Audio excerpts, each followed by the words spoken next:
썰푸는 라디오 썰프라. 안녕하세요. 저의 결혼은 맘에 안 드는 남자가 저를 쫓아다니며 끊임없는 구애를 했고 그 집 엄마가 저희 집에 미친 듯이 선물 공세를 하면서 그 정성에 감동했고 결국 이 남자의 오랜 노력 끝에 연애를 시작하게 되었어요. 결혼을 생각하고 만나면서 연애한 지 6개월 만에 시엄마가 이 남자에게 야, 걔하고 좀 잘해봐. 집안 재산도 좀 있고 학력도 좋다면서. 그리고 지금 다니는 직장이 그렇게 월급을 많이 준다더라. 하며 저를 일찍이 며느리감으로 찍어두고 그렇게 들이댔던 이유를 알게 되었죠. 그야말로 속셈이 따로 있었던 거였어요. 처음에 시부모님이 너무 따뜻하시고 좋아서 만남을 결심했던 게 컸던 부분이라 그 얘기를 들었을 땐 사실 기분은 더러웠죠. 그렇지만 이런 남자 내가 선택했고 만나다 보니 장점도 많은 것 같아 만남을 계속 이어갔어요. 저는 공기업의 연구원으로 근무 중이라 적지 않은 월급을 받고 있고 그 사람은 작년에 공무원 시험 합격해서 올 초에 배정받고 이제 갓 공무원 된 신분이라 급여가 사실 많지는 않습니다. 그리고 시댁의 형편도 썩 좋지 않아서 시부모님이 운영하고 있는 가게도 이 남자가 거액의 대출을 받아서 차려준 사실도 뒤늦게 알게 되었죠. 돈 한 푼 못 모은 이 남자, 사실 결혼을 생각하고 만난 거라 앞으로 결혼 준비는 어떻게 해야 할지 더욱이 막막했습니다. 시엄마가 저희가 들어가서 살 아파트에 2억을 지원해 주겠다고 걱정 말라 호언장담하더니 결국 결혼식 며칠 앞두고 지금 당장은 돈이 없으니까 제 이름으로 대출을 받아서 집을 사면 나중에 꼭 갚아주겠다고 하시더군요. 그제서야 놀란 저희 부모님은 이러다 딸 소문만 나고 시집 못 갈까 싶어서 애들 돈 모을 때까지 친정에서 데리고 살겠다고 시부모님께 말씀하셨어요. 그러자 시아빠는 내 새끼가 뭐가 아쉬워서 저가살이를 합니까? 절대 안 됩니다. 라고 굳고 반대를 하셨고 결국 제 직장에서 2시간이 걸리는 공무원 아파트로 8천만 원의 월세 11만 원짜리 집을 얻어서 어렵사리 신혼살림을 시작했어요. 거지 같은 시댁 때문에 저는 예물, 옷 한 벌 받은 게 없었고 오히려 예단, 혼수용품, 신혼여행, 경비까지 다 저희 집에서 지원을 해주셨어요. 그러다 보니 저는 시댁에 대한 안 좋은 감정만 쌓이기 시작했고 이 남자 명의로 대출을 받았던 원금과 이자도 시부모는 제대로 갚지 않으셨어요. 신혼 초부터 이런 금전적인 일로 자주 싸움이 시작됐고 지금은 몇 년째 제대로 갚지 않아 이 남자 신용 등급은 바닥으로 떨어졌고 연체 이자만 엄청나게 늘어난 상황입니다. 그래서 제가 시부모님께 원금과 이자를 조금씩 상환해 달라고 수차례 부탁드렸지만 단칼에 돈 없다고 네 월급으로 갚아 나가라고 하시더군요. 기가 차고 어이가 없었죠. 10원 한 장 갖다 쓴 적이 없는 제가 왜 그 돈을 갚아요? 여러분 안 그래요? 말도 안 되는 소리였죠. 그렇게 지금 이 남자랑 공무원 아파트에 들어와서 산 지 벌써 4년이 되었습니다. 저는 출퇴근 왕복 4시간이 걸려서 너무 지치고 힘들더라고요. 그래서 육아휴직을 핑계 삼아 집에서 좀 쉬려고 아기를 갖기 위해 많이 노력도 해보았습니다. 그런데 4년이 지나도록 쉽사리 아기가 생기지 않더군요. 시댁에서는 저만 보시면 얘 결혼한 지 지금이 몇 년째인데 아직도 넌 애 소식이 없냐? 하시며 저를 보실 때마다 스트레스를 많이 주셨어요. 애는 뭐 저 혼자 같습니까? 안 생기는 애를 저보고 어떻게 하라고요? 하루하루 시댁에 대한 불만은 점점 쌓여갔죠. 아기가 안 생겨서 걱정이 되신 친정엄마는 유명하다는 병원을 소개해 주셨고 이 남자와 같이 자세하게 검사를 받으러 갔습니다. 그런데 의사선생님으로부터 청척병력 같은 소식을 듣게 되었어요. 임신이 안 됐던 원인이 제가 아니라 이 남자에게 있었던 겁니다. 의사선생님 말씀으로는 수정 능력이 있는 정자를 내보내는 과정에서 정자를 정상적으로 잘 만들어내지 못하고 생성 기능 자체가 현저하게 떨어지기 때문에 정액 양의 심한 감소로 불임이라고 판단을 내리시더군요. 결국 이 남자의 불임으로 우리 사이의 아기는 이제 없다고 생각하니 한동안 우울증이 오더군요. 양가 부모님께 이 소식을 전해드렸고 친정 엄마께서는 많이 속상해 하셨지만 아휴, 둘이서 잘 살면 되지. 요즘 애 키우는 것도 만만치 않다던데 오히려 잘 됐어, 잘 됐다 하시면서 이서방을 걱정해 주셨어요. 시부모님은 지 아들 때문에 아기가 안 생긴다는 사실을 듣고는 그 뒤로 손주 얘기는 일절 꺼내시지 않으셨습니다. 그 뒤로 6개월쯤 지났나 제가 갑작스럽게 다른 지방으로 발령을 받게 되었습니다. 경황이 없던 터라 집을 구하기 전까지 제가 회사 기숙사로 들어가면서 뜻하지 않게 주말부부로 지내게 되었습니다. 그러다 보니 서로 연락도 뜸해지고 사이가 좀 소원해지기 시작했어요.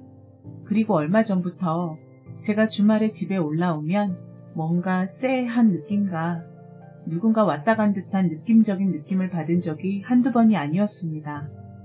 혹시나 하면서도 설마 아닐 거야. 그런 일은 없겠지 하며 이 남자를 믿었습니다. 아니, 믿고 싶었습니다. 그런데 제가 와 있는 주말 내내 이 남자는 평소와 다르게 핸드폰을 손에서 놓지 않았고 우리 영화 보러 갈까? 아님 드라이브 갈까?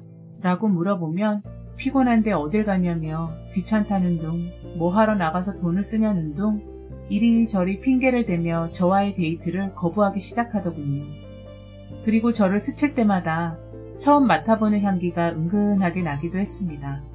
그런데 평소엔 청소도 잘 안 하고 정리정돈이라고는 하나도 모르던 인간이 제가 올 때쯤 되면 집을 싹 청소하고 깨끗하게 정리를 해놓고 있는 거예요. 처음엔 저도 내가 없으니까 빨래도 잘하고 집도 깨끗이 치우고 잘 사네 라고 눈치 없이 이 남자를 칭찬하기도 했었죠. 그러다 우연히 이 남자의 인스타를 둘러보다 지속적으로 좋아요를 눌러주는 닉네임을 발견하게 되었어요. 전 속으로 얜 누군데 자꾸 신랑인데 좋아요를 누르지? 하고 그 닉네임을 타고 인스타를 들어가 봤더니 이게 웬일? 저희 집 구조와 똑같은 식탁에 둘이 앉아 얼굴은 찍히지 않은 채로 서로 와인잔을 맞대며 데이트하고 있는 사진들이 있었어요. 오붓하게 단둘이 라는 글과 함께 영화관에서 찍은 사진, 그 여자가 차고 있던 시계와 가방은 모두 제 것과 똑같더군요. 또 어떤 사진은 백화점에서 둘이 쇼핑을 하며 그 많은 쇼핑백을 들어주고 있는 남자의 뒷모습 사진까지 그것들을 보는 순간 전 소름이 돋았어요. 그리곤 혹시나 하는 마음으로 서재에 있던 옷장을 열어봤습니다.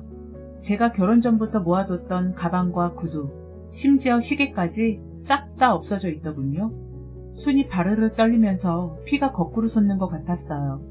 여자의 직감은 정말 100%입니다. 100%. 그제서야 이 남자가 바람을 피우는구나 알게 되었습니다. 그리고 그녀는 제가 없을 때마다 내 집에 와서 제 물건에 손을 댔고 제 것인 양 차고 다니며 사진을 찍어 올렸던 겁니다. 그녀의 인스타를 쭉 훑어보니 작은 가게를 운영하며 예쁘장하게 생긴 20대 같아 보이더군요. 이 남자가 사준 케이크와 꽃다발, 그리고 커플링 사진까지 바람난 증거들을 고스란히 인스타에 올려놨더라고요. 전 하나하나 다 캡처를 해뒀고 동생의 핸드폰으로 그녀에게 댓글을 달았어요.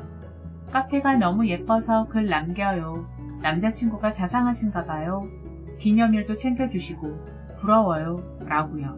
그러자 네 행복해요. 라는 답글이 달리더군요. 전 속으로 이 년놈들이 아주 꼴값들을 하는구나. 그 글을 보는 순간 분노가 치솟았죠. 그래, 어디까지 숨길 수 있는지 한번 두고 보자.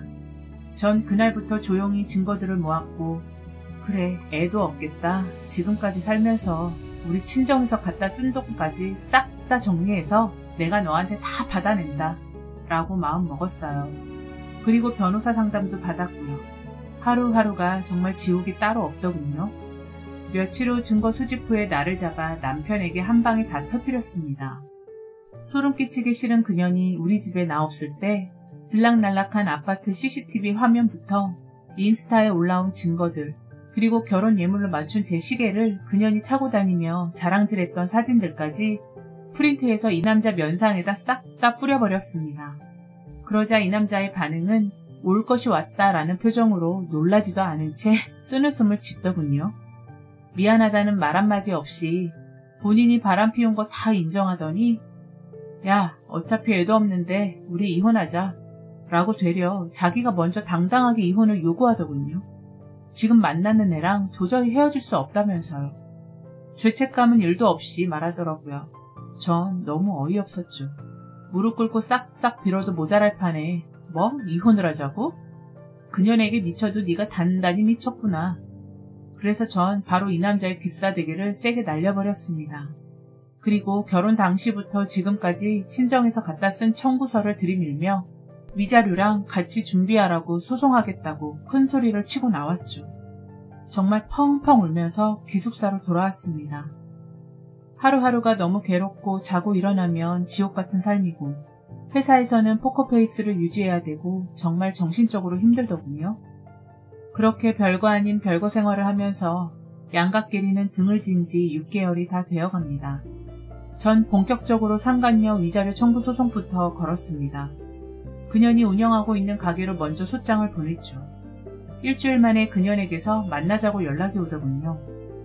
그 문자를 보는 순간 손이 부들부들 떨리고 심장이 너무 뛰어서 그날 한숨도 못 자고 밤을 꼬박 새웠어요. 그년을 만나기로 한 날 이 남자에겐 따로 연락도 안 했고 본인도 제게 연락 한 통이 없더군요. 공무원 신분이라 제가 일 크게 만들까 두려웠겠죠.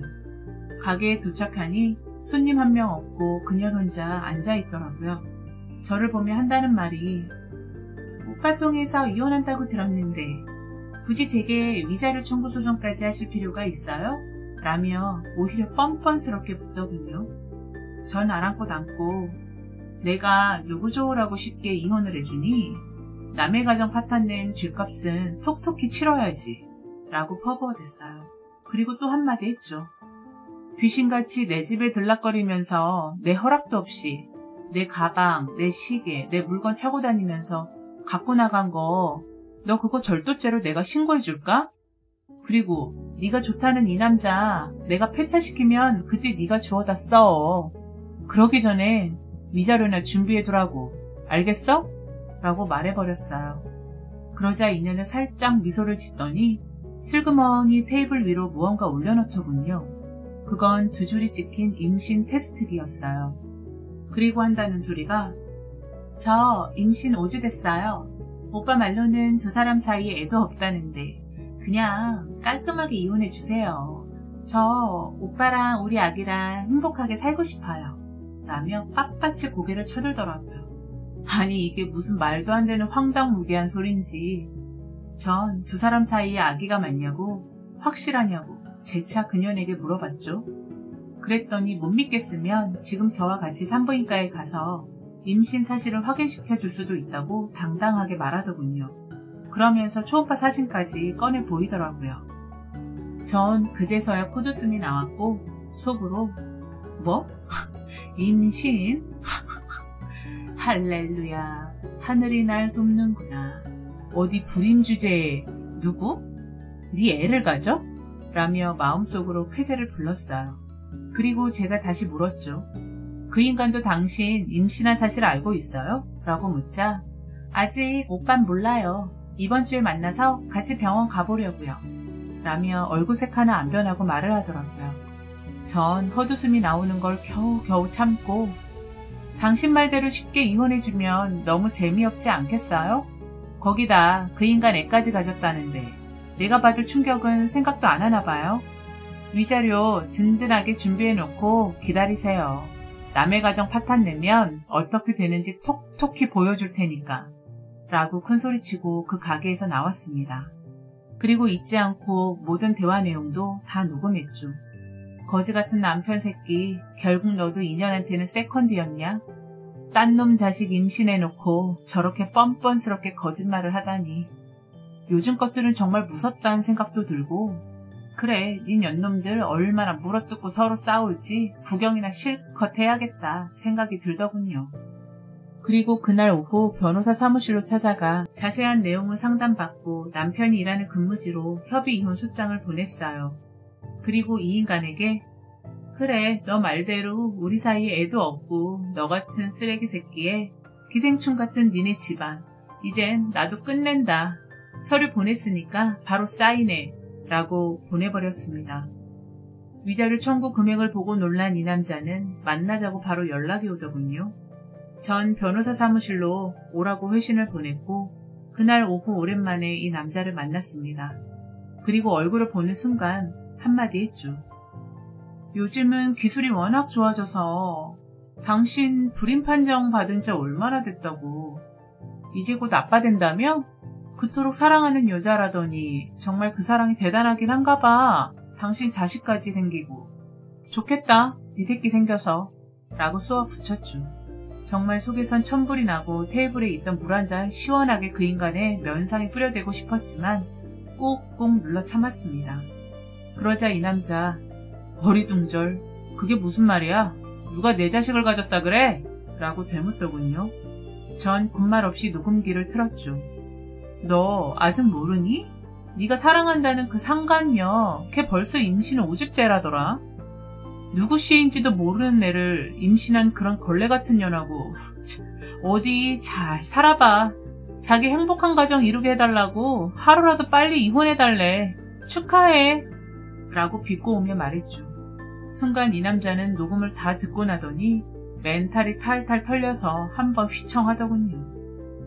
야, 정신 차리고 소장에 얼른 사인이나 해. 너랑 나랑 사는 동안 우리 집에서 네가 갖다 쓴 돈 다 마련이나 해놔. 싹 다 받아낼 테니까. 알았어? 그리고 네 새끼라고 새빨간 거짓말하는 그년 뒤치다거리나 평생 하고 살아. 알겠니? 라고 시원하게 한 방 날렸네요. 그러자 이 남자 하얗게 질린 얼굴을 한 채 허겁지겁 전화기를 꺼내서 그년에게 바로 전화를 걸더군요. 그리고는 임신한 게 맞냐고, 이게 다 사실이냐고 다짜고짜 따지더라고요. 그러자 그녀는 오빠, 우리 애기 아기가 생겼어. 나 병원 다녀왔는데 임신은 5주 됐대. 라며 온갖 아양과 끼는 다 떨고 있더라고요. 그제서야 집 나갔던 정신이 돌아왔는지 전화를 끊어버리곤 제 앞에서 무릎을 꿇더라고요. 그리고는 이 남자 미안하다고 싹싹 빌면서 그년과 바로 정리를 하겠다고 하더군요.